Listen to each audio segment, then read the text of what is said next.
It's so intimidating interviewing you. You. Why? Because it's you and you're accustomed doing this and you do a great job. And as a musician, I just, you know. So, you ready?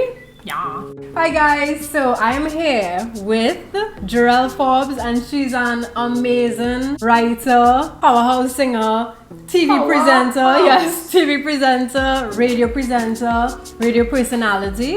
You used to be a violinist, storyteller, and most importantly, but not deliberately, the voice of the people. The voice of the people. Yeah. Politicians say the voice of the people is the voice of God. Wherever the hat fits, is that the same? It's easier to tell people I'm a producer. Okay. Which was the accidental part. I'm producing video content, production management. So yeah, an extraordinary, multifaceted, creative. It gets exhausting, but yeah. Yeah. So like, okay, so out of all those roles, I know you love all, but like, is there one in particular? At one point in my life, I felt as though something was wrong. You know, they say jack of all trades, master of none. Yeah. So then in my mind, I just like mediocre in everything. Yeah. But then I realized, because it was music, performing, then theater came into play, then media came into play, and all these things happening, and I'm good at all these things, but it's like, I don't want to be like that now. So I had to really reflect on it, and I realized I just like stories. I like telling stories, I love hearing stories, because all these things I'm good with people too. You're great with people. Believe it or not, I'm not a people person though. You don't need to lie. But no. This is an honest interview. You can keep it real. No. It's drained me.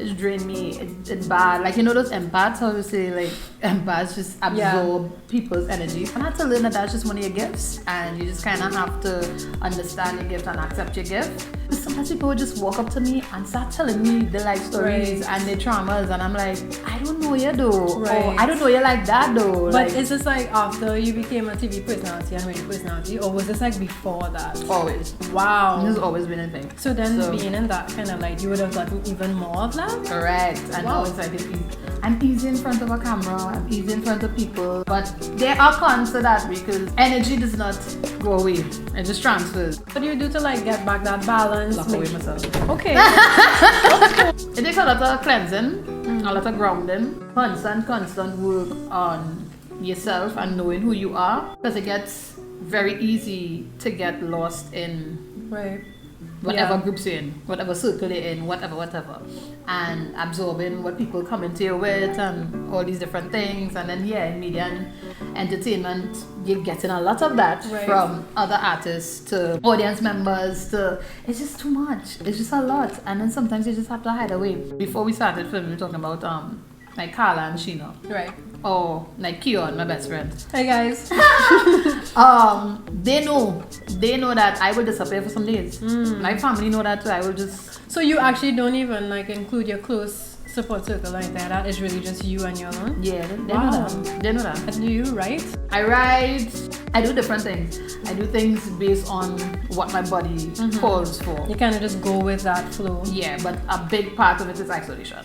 So one thing that I really love about you is that, to me, you're yourself 100% of the time. Like, there's no Gerelle here doing this interview, Gerelle off the camera. There's no separation between, there's no Gerelle difference on the radio. Like, you're the same person all the time, which is incredibly admirable, because something else we were talking about is that a lot of times people have to like put on this, you know, this mediocre side to them so that they could please the businesses and the networks and make sure to just be really safe and stuff like that. But you were always you.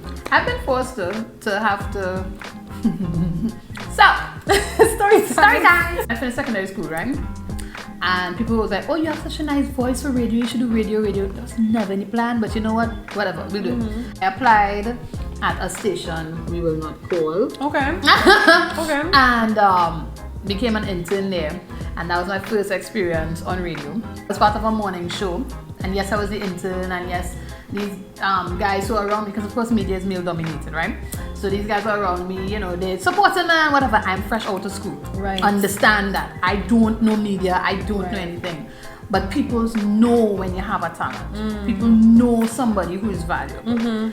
Even before you know it yourself. Yeah. Right? Like green is the mango and even start to take a proper shape. But they know it's a mango. But you know I'm gonna be a juicy mango now, boy. So you have grown folks who now immediately become threatened by you, and it's only in my adult space now, and you're looking back. I can see that that's what it was. I've had bosses and whatnot, you know, give instructions like, okay, Gerelle talks too much, let her giggle more. Okay. Because that's what you just want females to do on radio. I never knew that existed, honestly. Right? Wow. You just giggle. She don't have to say all of that. She could just giggle. And why are you putting me on radio? Isn't that? Am I supposed to be able to talk? No, like not you. No, not me. Not me. And then the setup is always where you are a secondary character to this cast. So you never like operating the board. You never. And if you observe your radio platforms, the only time you have a female in lead mid-morning, and she's more than likely there by herself, and she's talking about diet and horoscopes, and It's just how real this is, yeah. it was Alan Honeyboy Diaz literally pulled me to the side and said, hey, forget all of that. So you noticed this by yourself too, yeah? No. He was the one who pointed He it was out? one of them, and then the fellas who I was working with and who were helping me out, they were always very kind to me. Okay. They were blood tracking me too, but they were always very kind to me, you know, and they were always like give me tips or help me out. I remember Antics was one who would say, hey, forget all of that, you just be yourself.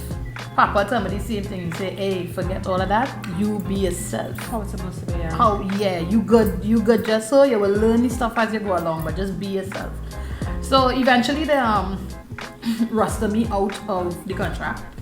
Okay. Right? That's such a nice way. Very, very nice. And I did 2 of their stations, and then eventually accidentally came back in the station, and they didn't even know. Oh, because this was like some years later? Yeah, it was a few years later. Came back in the station, the head of the department did not even know I was on here, which goes to show how much attention they were giving. Yeah. Because of that, what would you call that? Inefficiencies from my head. Yeah. I was able to just be on the station. A lot of changes happened to the programs, and that's fine. I was just able to be and find my own radio personality, so to speak, which wasn't far from my actual personality. But let me tell you, this industry real dotish, real dotish. So I had this boss, former boss, whatever, and he was preparing to do this program with another TV station and called me and said, listen, we have some girls that we want you to train. We want them to like do what you just do it like you, but so if you could come and train them to do that. So immediate thought would be, why not decide you? Come on, right? I feel like he heard himself say the words and realized, oh, that sounds stupid. And then said, unless you lose some weight, Are you kidding me? Yeah. Are you kidding? But wow. I got a real cool interview with MX Prime Carnival Tuesday. Yeah. Accidentally bounced him up in the road. He gave a breakdown of the song We Jamming Still. That was his year. What helped him get into that place, and the interview never ran. You know why? Too fat. Wow. Too fat for camera. Nyla did a show with Second, and a lot of people were bashing her outfit. She wore too much cloth. She wore like a long kind of jacket thing and her pants and her top. She wore too much. She wore too much. All throughout the performance, nobody was talking about her performance. Everybody was just talking about what she's wearing. I was thinking it's funny because like people don't really remember what guys wear. Jan Wallace actually told me, because he used to do the weather, and he's like, I've been wearing this exact same jacket every night on the news since I've been working here. Look how lucky he is. And nobody has noticed or said anything. He's saying like that's how dumb the difference between male and female is. Like, yup. But that's why too, I have to be myself. I have to be very strong in who I am as I go through both media and entertainment, because one, the industries that we're in, it is show. Yeah. And so how do you maintain who you are while wearing these different masks or costumes or becoming these different characters, right? It is show at the end of the day. And so I had to be very, and I have to continue to be very clear on who I am, what am I doing, what do I want out of this, because eventually what's going to happen is that you're going to realize that you're morphing into what they want you to be and not who you are. You get that. People get lost after a while. It's hard as a woman for your work to be seen. This is my life. I have done and still have work out there that is exactly like or even better than some of my male peers, and it goes unseen. Right. But then when they do it, it's like a big hullabaloo. Yeah. And then you just have to go, huh? I've had male peers who have openly told me it's not true. It's not true that women are treated different in media and entertainment. Yeah. They would tell you that openly. And from their perspective and from their position is that you're actually, we actually get more opportunity because we are female and people are attracted to us, and we could just, put your boobs out and everybody will see you and whatever. Not understanding that, but they're not seeing my work. Mm-hmm. And you're not taken seriously. Correct. And so people use their physical really as a marketing to then hope that I can get you to see my work now. Work now. I mean, I could understand the perspective of the men, but from walking the reality as a woman, it's not as clear cut as that. Because then they would always sit and say, well, you could just sleep with whoever and you'll get a job. Well, that's actually not as true. You have fellas who doing that, the same thing that women are accused of doing to get the jobs. The women who are put in these positions, from my experiences and talking to friends and stuff, they don't want to be in these positions, Who wants that? Exactly. It's a really uncomfortable situation where you have a whole vision for your future. You have a song or something, you want to become an artist, and you finally get a meeting with this guy because he's the top guy and he have these, and he's the one going to give you the opportunity to think. So you go and you sit down and you finally talk to him, and he puts aside your project and he's like, so what we gonna do? So how you feel about the both of us? Yeah.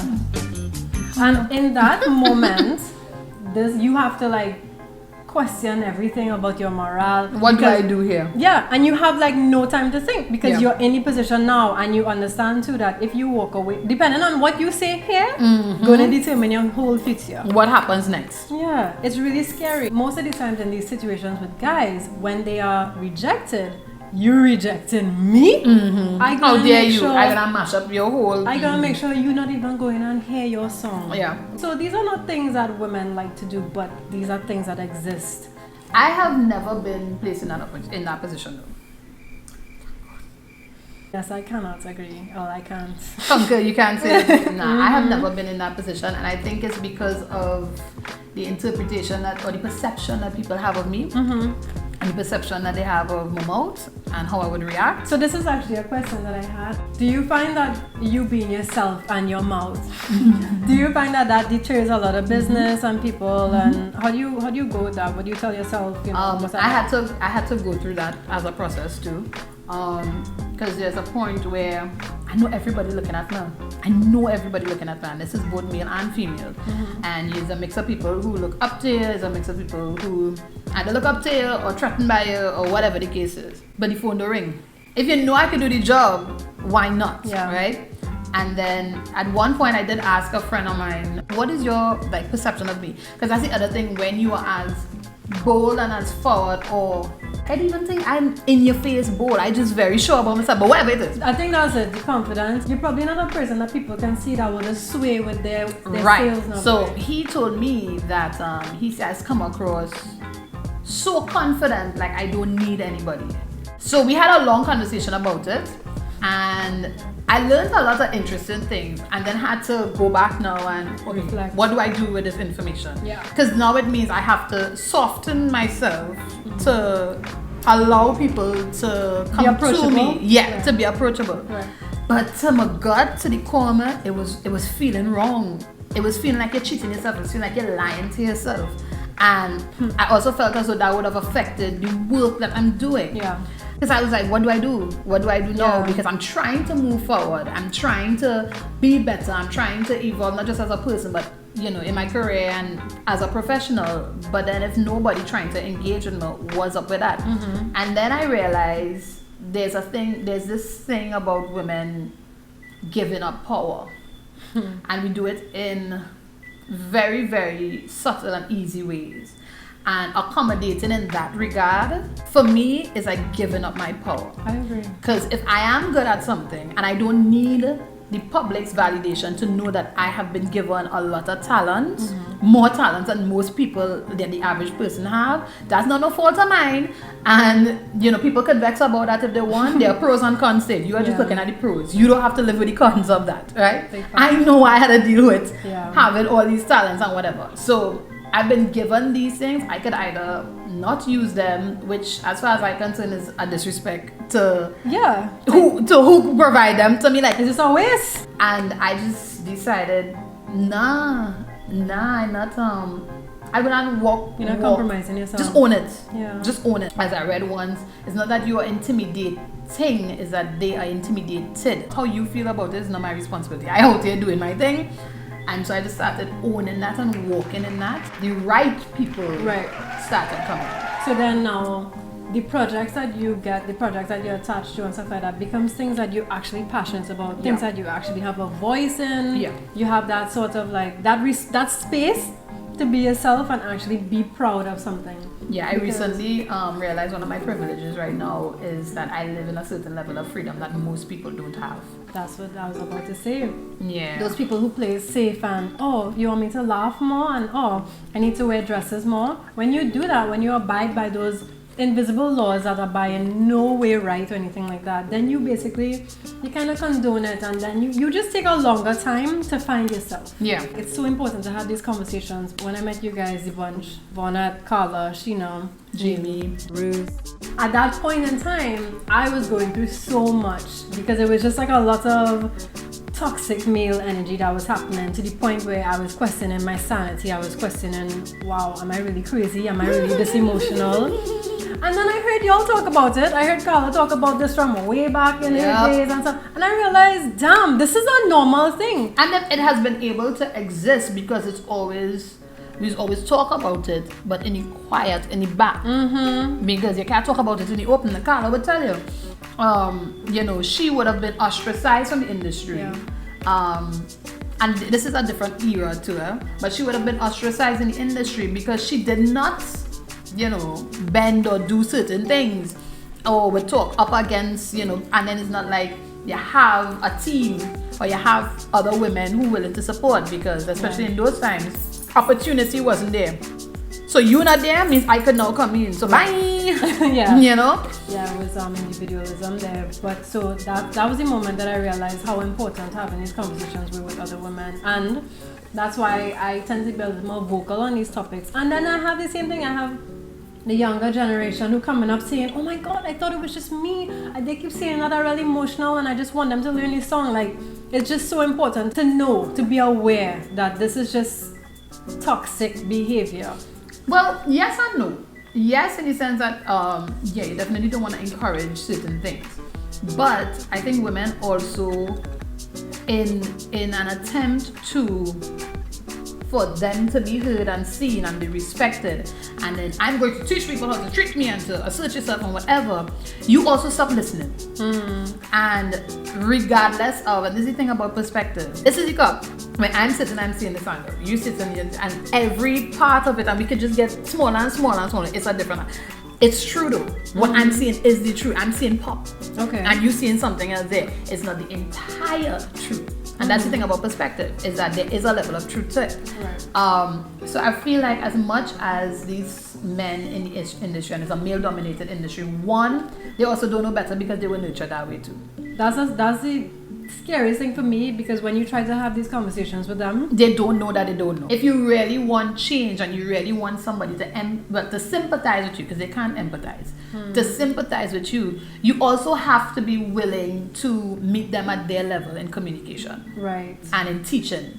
You can't just force that information and that aggressiveness. That nobody's listening to you. Like, see, that's why so many people are afraid of the word feminist, and feminism and stuff like that, because I think, unfortunately, it just kind of got out of hand with some people, where it just became like this aggressiveness and anti-man, and feminism is just creating a space for women, giving them opportunities. Like if your It should daughter, if your cousin, if your mom studying in school, then you're a feminist because you're okay with the fact that they could have an education too. Yeah, but that's not what feminism is anymore.